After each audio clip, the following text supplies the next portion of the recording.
partie de cette émission, incursion sur le territoire du Sénat, je disais, avec l'actualité du Sénat ce matin, avec Saveria. On va examiner ce qui va se passer pendant une demi-heure. Absolument. Bonjour Cyril, bonjour à tous et bienvenue dans cette édition. À la une aujourd'hui, bien sûr, l'affaire Benalla, Alexandre Benalla qui sera auditionné demain au Sénat. Audition que vous pourrez suivre en direct sur notre antenne dès 8h demain matin. En attendant, le bras de fer continue entre majorité et Sénat. On en parle dans cette édition. Emmanuel Macron au chevet de l'hôpital, le chef de l'État qui annonce ce matin son grand plan pour les hôpitaux en France. Première mesure choc, la fin du numerus clausus pour les étudiants en médecine. Et puis on termine avec une exposition en ce moment à Paris, de pôle en pôle, un monde qui disparaît, du photographe Sébastien Copeland, ce grand défenseur de la planète, expose à partir de demain sur les grilles du Jardin de Luxembourg 80 photos, un véritable cri d'alarme sur la fonte des glaces. Absolument magnifique, cette exposition de pôle en pôle, dans laquelle vous reviendrez tout à l'heure, Saveria. Mais tout d'abord, c'est l'affaire Benalla. Alexandre Benalla sera auditionné demain au Sénat. Absolument, audition que vous pourrez suivre en direct dès 8h sur notre antenne. En attendant, le bras de fer continue entre l'exécutif et le Sénat après les propos de Christophe Castaner sur le Sénat cherchant à obtenir la destitution d'Emmanuel Macron. Ce sont maintenant une partie des sénateurs En Marche qui ont décidé de boycotter l'audition de demain matin. Les explications d'Aurélien Romano. Il y avait déjà eu mardi le coup de téléphone d'Emmanuel Macron à Gérard Larcher afin de lui rappeler les limites du rôle des sénateurs. La charge contre la commission d'enquête a continué vendredi avec Christophe Castaner qui s'interroge sur l'apport du Sénat dans l'établissement de la vérité. Le rôle des sénateurs serait clairement politique pour le chef du parti présidentiel. Si certains pensent qu'ils peuvent s'arroger un pouvoir de destitution du président de la République, ils sont eux-mêmes des menaces pour la République. Samedi, c'est au tour de la ministre de la Justice de mettre à nouveau en garde sur la séparation des pouvoirs et insister pour que le Sénat reste à sa place. Elle le fait dans une tribune très solennelle au journal Le Monde. Le président de la République et tout ce qui touche à la fonction présidentielle ne saurait faire l'objet d'une commission d'enquête, car cela reviendrait à rendre le chef de l'État responsable devant le Parlement. Et dimanche, les sénateurs du groupe La République En Marche annoncent leur boycott de l'audition d'Alexandre Benalla, prévue ce mercredi. Une décision qui aurait été prise la semaine dernière, d'après le président du groupe François Patriat. Certains sénateurs, pourtant, comme Alain Richard, étaient très impliqués dans les travaux de la commission. Ah, monsieur Richard ?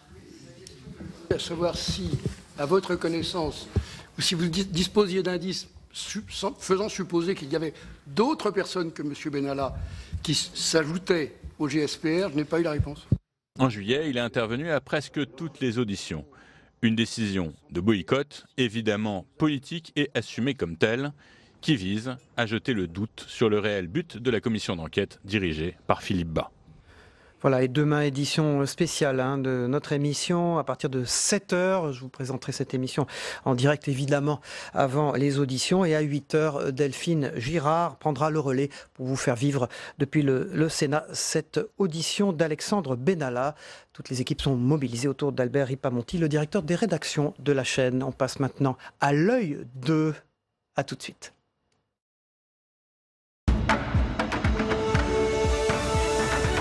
Et c'est l'œil de Jean-Philippe Derosier qui est constitutionnaliste, Saveria. Oui, bonjour Jean-Philippe Derosier. Bonjour. Jean-Philippe Derosier que nous recueillons aujourd'hui. Votre regard sur ce bras de fer entre le Sénat et l'exécutif dans l'affaire Alexandre Benalla. Même le chef de l'État s'est fendu la semaine dernière, mardi dernier, d'un coup de fil de remontrance à Gérard Larcher, au président du Sénat, un épisode inédit. Épisode qui touche à la séparation des pouvoirs. En effet, demain, en raison de la séparation des pouvoirs, mais aussi du principe constitutionnel de la présomption d'innocence, face à certaines questions, M. Benalla pourrait invoquer son droit à garder le silence. Mais je dirais que dans cette affaire, le président Emmanuel Macron et même la garde des Sceaux en ont le devoir de garder le silence.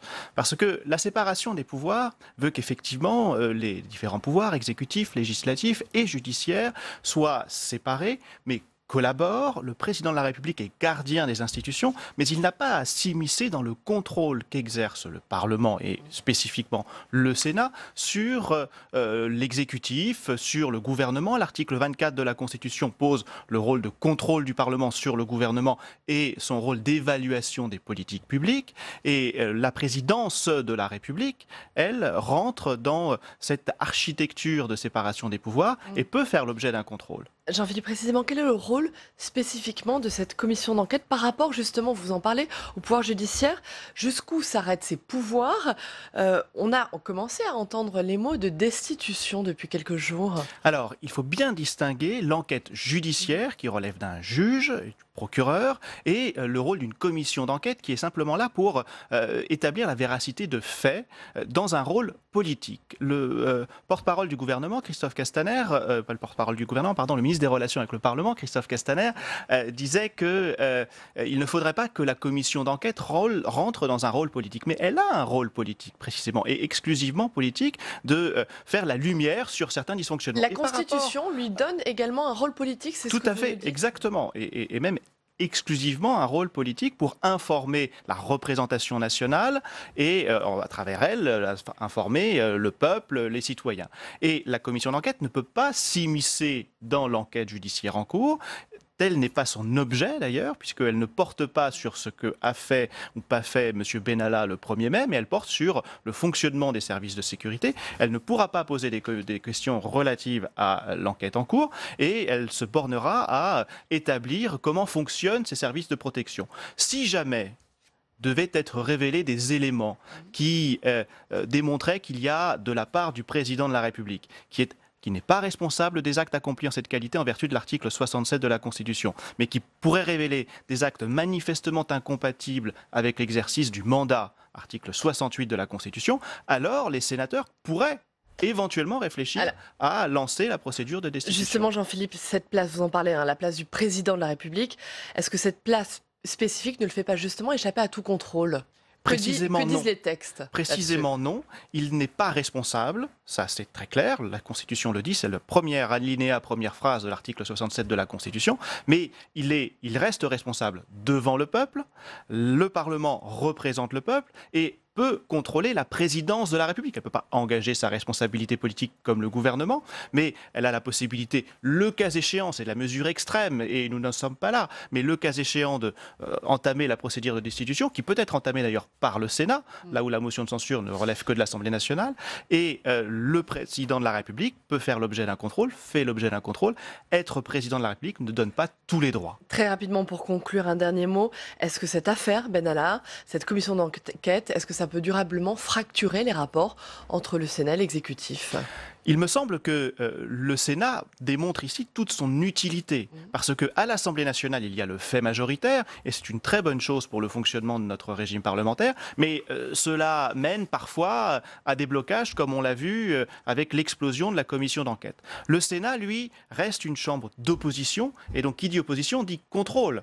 Et donc ça peut effectivement mener à une tension entre l'exécutif, le président de la République et le Sénat. On en a connu par le passé, et actuellement, effectivement, il y a une certaine tension, mais le Sénat accomplit son rôle et mène son devoir de contrôle. Très bien, merci beaucoup Jean-Philippe de Rosier. Merci. L'œil de Jean-Philippe de Rosier, constitutionnaliste. Emmanuel Macron au chevet de l'hôpital, le plan santé du gouvernement, ça ne veut rien, on l'a traité dans la première partie de cette émission, le chef de la Terre qui annonce ce matin son grand plan pour les hôpitaux de France. Absolument, Emmanuel Macron dévoile ce matin son grand plan santé, objectif remettre sur pied l'hôpital public, réformer les études de médecine ou encore désengorger les urgences. Parmi les mesures phares, la suppression du numerus clausus. Les explications d'Adrien Develay. La stratégie de transformation du système de santé devrait s'articuler autour de 4 grands projets. Tout d'abord, le gouvernement devrait annoncer la création d'un nouveau métier, celui d'assistant médical, à mi-chemin entre l'aide-soignant et le secrétaire médical. Demandé par les syndicats de médecins généralistes, il devrait permettre de faire gagner du temps de travail aux médecins. Les annonces devraient aussi porter sur la transformation des études de santé. Déjà énoncé il y a quelques semaines, le numerus clausus qui fixe le nombre annuel de médecins à former pourrait être élargi, voire supprimé. Et ce pour éviter ce que le Premier ministre Édouard Philippe appelle l'énorme gâchis de la première année de médecine. Autre annonce plausible, la mise en place d'hôpitaux communautaires. Il s'agirait de centres regroupant dans un même lieu la médecine de ville, comme les généralistes, les kinés et les infirmiers, et la médecine d'hôpital, comme les consultations hospitalières, les radios ou les interventions chirurgicales simples. Enfin, le gouvernement devrait annoncer des mesures pour lutter contre les déserts médicaux. La e-santé ou consultation en ligne pourrait être amenée à se développer rapidement. Pour financer sa mise en place, la ministre de la Santé, Agnès Buzyn, veut notamment lutter contre les actes inutiles, comme les césariennes trop fréquemment pratiquées. Les annonces devraient se faire en 2 temps. D'abord par une prise de parole d'Emmanuel Macron dans la matinée, puis lors d'une conférence de presse de la ministre de la Santé et des Solidarités, Agnès Buzyn, et de la ministre de l'Éducation supérieure, Frédérique Vidal. Voilà, on va passer à la rubrique Face à Face, qui est donc dans cette 3e partie de l'émission, dans un instant.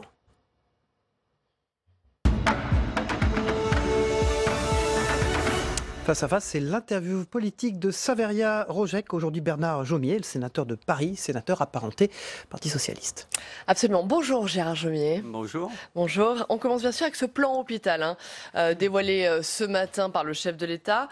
Je précise que vous êtes médecin généraliste, toujours en activité. Vous êtes vice-président de l'AP-HP. Quels sont les maux dont souffre l'hôpital aujourd'hui ? L'hôpital, depuis des années, il a été mis sous forte contrainte. C'est-à-dire qu'on lui a demandé, en gros, de résoudre tout un certain nombre de questions de santé qui ne relèvent pas nécessairement du périmètre de l'hôpital. L'exemple le plus significatif, c'est les urgences. Les urgences hospitalières doivent résoudre un ensemble de questions qui ne nécessitent pas, pour une large part d'entre elles, un plateau technique hospitalier. Et dans le même temps, on ne lui a pas donné les moyens de répondre à ces missions. On l'a mis sous contrainte, sous une contrainte qui est forte, la contrainte de l'ONDAM. C'était particulièrement net en 2018, avec un ONDAM limité à 2%, alors que structurellement, tendanciellement, si on voulait simplement suivre l'évolution, il fallait mettre 3 ou 4%. Donc on voit bien que ce décalage qui existe depuis des années a mis l'hôpital sous très forte tension. Et on doit redonner à l'hôpital sa juste place dans notre système de santé. Une place mieux délimitée et mieux articulée avec les autres acteurs. Très bien. Alors avant d'aller plus loin, je vous propose de regarder un reportage qui a été tourné vendredi au CHU de Reims. C'est un sujet de Fabien Recker. Monsieur Schenkels, on a décidé de vous hospitaliser quelques jours, donc j'appelle notre coordinatrice. À 78 ans, Monsieur Schenkels souffre de problèmes cardiaques et pulmonaires. Il présente aussi de légers troubles de la mémoire. Sans aucune aide à domicile, c'est son épouse qui assume l'ensemble des soins.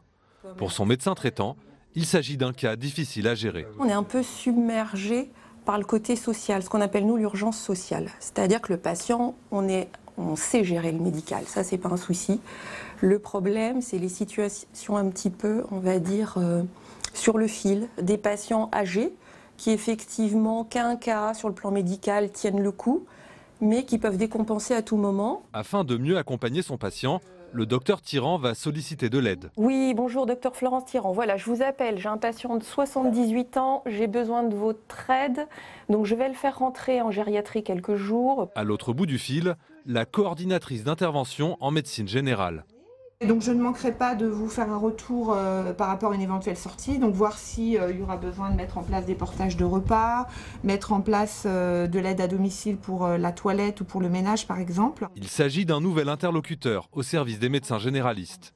Son rôle, coordonner les soins du patient avec tous les acteurs concernés sur le territoire. Il peut y avoir des problèmes d'accès aux droits, d'accès aux soins, de déscolarisation, d'organisation d'hospitalisation et de sortie d'hospitalisation, de maintien à domicile, dès l'instant que le médecin se trouve en difficulté par rapport à son patient. Un dispositif qui s'étend également à l'hôpital.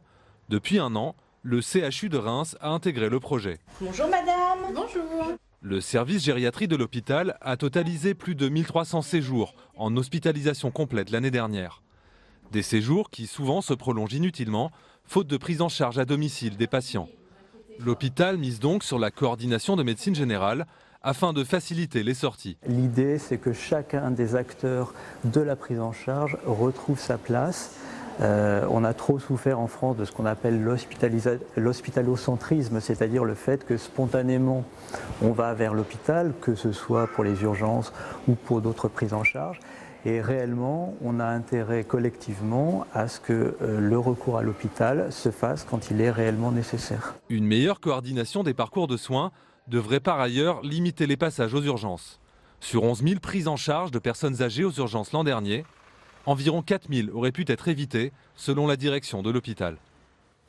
Bernard Jomier, une réaction après ce reportage. On vient de le voir, à mieux coordonner la médecine de ville et la médecine hospitalière. Est-ce que c'est possible ? Ah oui, c'est possible, d'autres pays l'ont fait et on s'y engage, mais on s'y engage trop lentement. C'est ça le problème. Lors du la dernière loi de finances de la sécurité sociale, la ministre nous a fait voter, moi je l'ai approuvé, un fameux article 51 qui est destiné à des expérimentations en la matière. Mais c'est plus l'heure des expérimentations, c'est l'heure d'une véritable mutation de notre système de santé vers cette coordination et vers l'ambulatoire et vers plus de prévention. Et alors justement, est-ce que les propositions du gouvernement annoncées ce matin par le chef de l'État, elles vont dans ce sens-là, elles vont dans le bon sens? Je vous répondrai complètement après être allé. Non mais par exemple à la suppression du numerus clausus. Non, alors il y a des propositions qui vont dans le bon sens. Par exemple, les assistants médicaux pour les médecins généralistes. Voilà, 4000 postes créés. Si on veut libérer du temps médical, 400 je crois, du temps médical, il faut absolument que les médecins généralistes soient déchargés d'un certain nombre de tâches et il faut les y aider. Donc ça, c'est tout à fait positif. La suppression du numerus clausus, je crains que ce soit plus démagogique qu'autre chose. C'est-à-dire que vous pouvez toujours former beaucoup plus de médecins, s'ils ne veulent pas aller dans certains territoires, ils n'iront pas. Sauf à mettre en place une politique autoritaire en la matière qui ne fonctionnera pas, ça a aussi été essayé dans un certain nombre de pays. Mais la solution, c'est de revaloriser les fonctions ambulatoires et de donner aux soignants qui exercent ces fonctions ambulatoires les moyens de ne pas passer leur temps à faire eux-mêmes cette coordination. Le médecin doit travailler avec une équipe autour de lui. Il y a de nouveaux métiers en santé qui sont en train d'émerger et qui doivent émerger rapidement. J'aimerais parler maintenant d'un autre sujet, un sujet qui vous concerne puisque vous êtes maire adjoint à la mairie de Paris en charge de la santé depuis 2014. Les municipales à Paris, les appétits s'aiguisent, en particulier hier après la démission fracassante de Bruno Julliard, premier adjoint à Anne Hidalgo. Avant de vous faire réagir, on va regarder ce sujet de Julie Hulin.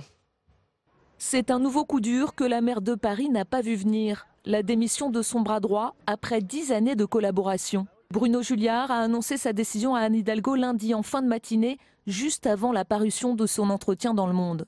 Il y évoque de vifs désaccords d'orientation et de méthode de gouvernance. Bruno Julliard était pourtant l'un des plus proches collaborateurs de la maire de Paris. Son porte-parole aux dernières municipales, son premier adjoint depuis la victoire de 2014. Mais depuis plusieurs mois, leurs différends étaient devenus difficiles à surmonter. Et il a finalement décidé de les exposer au grand jour. Piétonisation des quais, gratuité du pass Navigo, fiasco Vélib et Autolib, il dénonce une exécution défaillante, des erreurs trop nombreuses et un déficit d'humilité. Un violent désaveu pour celle qui s'apprête à lancer sa pré-campagne en vue des élections municipales de 2020. Désenchantement ou stratégie, si Bruno Julliard dit réfléchir à un autre avenir professionnel, certains le soupçonnent de vouloir rallier La République En Marche. Sa décision fait en tout cas les affaires de l'opposition et d'un certain Benjamin Griveaux, déjà au coude à coude avec Anne Hidalgo dans les sondages pour la bataille de Paris. Bernard Jomier, cette démission de Bruno Julliard hier, c'est un violent désaveu pour Anne Hidalgo ? Profondément, je ne pense pas. C'est-à-dire que ce qu'exprime Bruno Julliard, et ce qui ne surprend pas ceux qui le connaissent, c'est une difficulté relationnelle avec la maire de Paris. Alors je vous arrête, il critique, pardonnez-moi, il critique l'inconstance de l'édile. Il a des mots très forts, une gestion inefficace et solitaire. Oui, c'est-à-dire on est dans le domaine relationnel. Le couple maire-premier adjoint, c'est un peu le couple président-premier ministre. Ça n'est pas simple pour un premier adjoint de trouver sa place. Ce qui est important, c'est de savoir s'il y a une césure de ligne politique. Or, Bruno Julliard dit moi, je suis sur une ligne politique d'alliance de la gauche, y compris du centre-gauche, il le précise, et des écologistes. Et que je sache, c'est bien la ligne politique de la maire de Paris. Alors pourquoi s'en va-t-il dans ce cas-là ? Ils ont la même ligne politique. Je suis toujours stupéfait par tous ceux qui ont des opinions définitives sur la question. Il y avait une césure relationnelle entre Bruno Julliard et la maire de Paris. C'est exact, c'est relativement ancien d'ailleurs. Il a raison de dire qu'il y a des difficultés d'exécution des politiques publiques. Mais il ne remet pas en compte, relisez ses propos dans Le Monde, son interview, il ne remet pas en compte le fond de la politique. Vous prenez les voies sur berge. Il est un partisan de la fermeture de ces 3 kilomètres de voies sur berge aux voitures. Que dit Benjamin Griveaux, qui est cité dans le reportage? Quand Anne Hidalgo a fermé les voies sur berge, il s'est tu, comme les autres membres du gouvernement. Il y a un seul membre du gouvernement qui a approuvé cette décision. C'était Nicolas Hulot. La transition écologique de Paris, elle nécessite du courage. Anne Hidalgo est la maire d'une des principales villes du monde. Elle a des décisions lourdes à prendre. Il y a une forme de solitude dans cet exercice du pouvoir. Et moi, j'ai été son adjoint, comme vous l'avez rappelé, pendant 3 ans et demi. Moi, ce que j'ai constaté, c'est qu'on pouvait dialoguer avec Anne Hidalgo, y compris la faire changer d'avis parce qu'elle écoute. Néanmoins, un sondage IFOP pour le JDD donne les 3 candidats au coude à coude, Florence Berthelot pour les Républicains, Anne Hidalgo bien sûr, et Benjamin Griveaux pour La République En Marche. La bataille, elle va être rude pour Anne Hidalgo. Oui, tout à fait, vous avez raison. La bataille, elle va être rude et l'important, c'est que les Parisiens choisissent l'avenir de leur ville. C'est-à-dire ce concours d'ambition, pour le moment, il y a 4 candidats En Marche, je crois, dont 2 ministres, n'est pas passionnant. Ce qui est passionnant, c'est qu'est-ce qu'on fait de cette ville? Comment on allie un projet qui permet à la ville de garder la diversité de ses habitants, de ne pas la réserver aux plus aisés, et qui prépare la transition écologique de la ville. On ne peut pas parler d'écologie sans cesse, en théorie, du matin au soir, et dès qu'il y a la moindre décision qui vient impacter nos modes de déplacement, d'habitat, de consommation, hurler avec les loups. Vous savez, la politique à moyen terme, ça nécessite un courage. Le courage d'affronter des changements de comportement et des conservatismes. Alors Anne Hidalgo, je vais vous le dire, c'est pas une femme parfaite. Et je ne le revendique pas d'être une femme parfaite, mais elle est efficace. Le message est passé en tout cas. Merci beaucoup. Merci Bernard Jomier d'avoir été mon invité. Sénateur de Paris. Vous êtes sénateur, vous attendez beaucoup des révélations possibles d'Alexandre Benalla devant la commission d'enquête demain? Je pense qu'on ne saura jamais le fond de la vérité, parce qu'il y a quelque chose de lourd à cacher. Et je vous le dis très sincèrement, je pense... Vous êtes d'accord avec Guillaume Larrivé, qui était notre invité politique ce matin? Si c'est ce qu'il a dit, je suis d'accord avec vous. Merci beaucoup. Bernard Jomier, sénateur de Paris, sénateur apparenté Parti Socialiste. On va passer tout de suite à la revue de presse, la une des quotidiens régionaux et des sites internet de la presse quotidienne régionale. Et avant cela, Saveria Roger, qu'on va parler agenda avec vous. Absolument.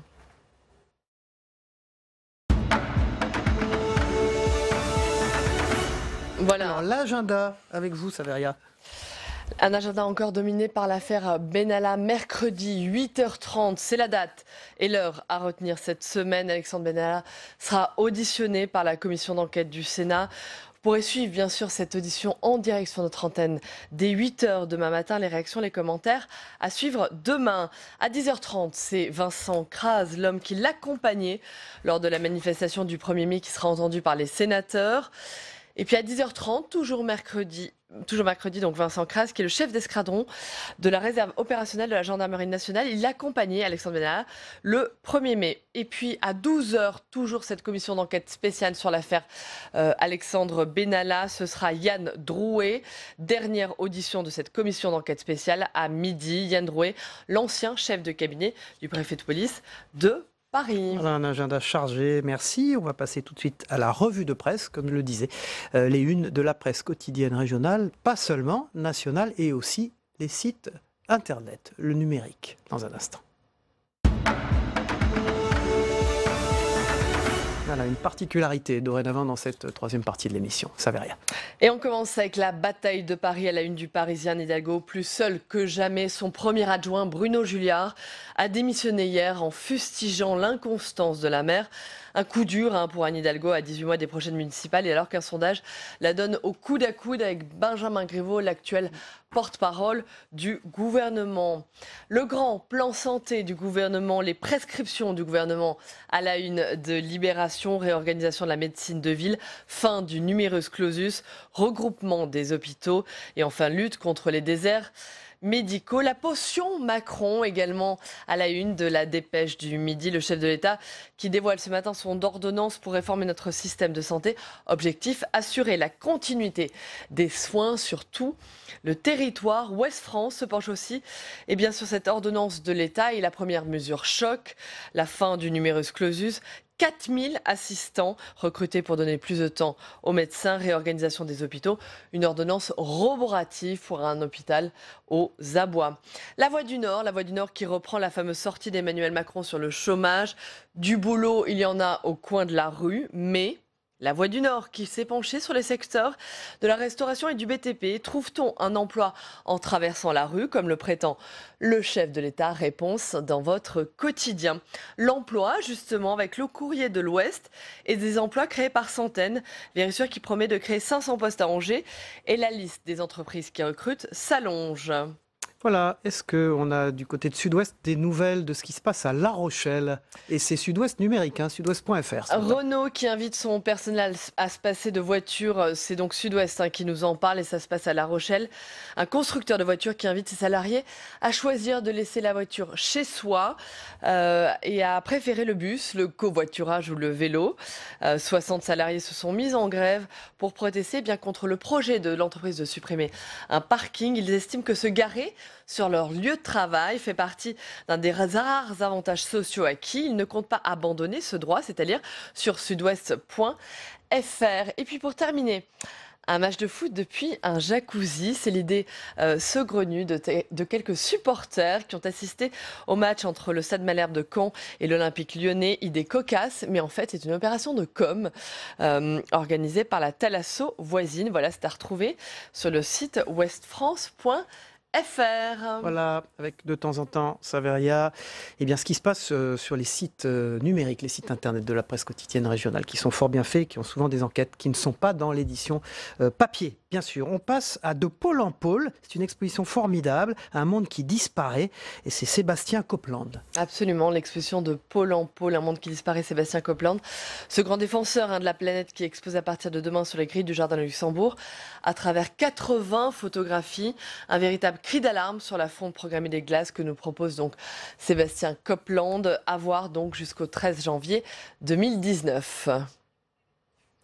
C'est difficile de s'engager dans les régions polaires sans être confronté très rapidement à un changement dramatique qui nous concerne tous. Et avec un peu de chance à se traduire dans un programme d'action. Donc cette exposition a dans le but de sensibiliser, d'amener une certaine émotion, un attachement à ces environnements-là, mais surtout en appel, en cri d'urgence pour une prise de conscience globale qui doit se faire immédiatement. Voilà, merci Saveria. On vous retrouve demain pour une nouvelle édition de l'Actu Sénat dans Territoire Sénat, donc la troisième partie de notre émission. On va passer à la météo des territoires dans un instant, mais je dois vous dire que demain c'est une journée un peu particulière pour cette chaîne. Dès 7h, je prendrai l'antenne, je vous présenterai une émission spéciale avec Michael Zames, rédacteur en chef, et Alexandra Tirli, chef d'édition, à propos de l'audition d'Alexandre Benalla devant la commission d'enquête sénatoriale. Vous savez que ce sera un temps fort dans cette maison. Et puis à 8h, émission spéciale présentée par Delphine Girard, qui sera à quelques mètres de la salle où a lieu cette audition. Donc vous restez bien sûr avec nous demain matin. Tout de suite, c'est la météo des territoires dans un instant sur le canal 13 de la TNT. Et puis on se retrouve évidemment demain dès 7h. Au revoir et bonne journée. Merci. À demain, Cyril. La météo vous est présentée par l'Assemblée des départements de France.